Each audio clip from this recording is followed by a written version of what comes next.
Okay, guys, here you go. This is it.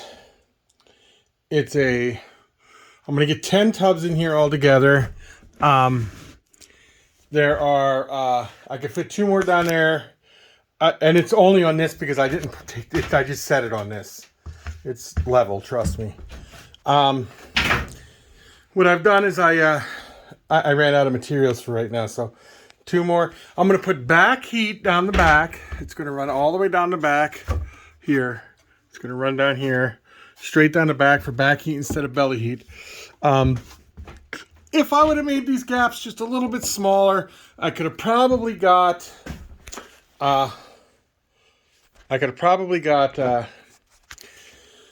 in there, but 10's good. Now I just need to make, and it was under $50 except for the tubs. I had the tubs. And the heat tape cost me money. But as for the wood wasn't even $50 to make that. So every 10, I can make. And this is pretty sturdy. This will not sag. This will not do anything, and they slide in pretty easy. I was thinking maybe I should get them painted, but I don't know if I want to paint it or not. I may want to paint it. But if you look, they're going pretty easy. I'll get 2 more down here. I don't know why I got that on there. It's just in the way. I will get 2 more down there. And then that'll be it. And then it's going to have heat strip. 1 foot wide. I don't know if I'm going to put 1 foot or 6-inch heat strip down the back. And then, we'll go from there. And the tubs will be fine. But that's just the first one of many to come. I have a lot more tubs to make. Racks.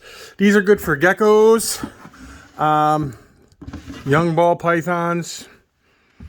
I wish I can get melamine, but I can't get melamine here. Not melamine. I take that back. No melamine.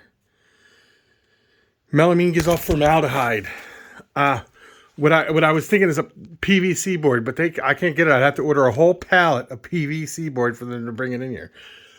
But it helps that I have a workshop. See, that makes a difference. I can cut boards very precise with that. But there you go. I like it. Tell me what you guys think. Peace.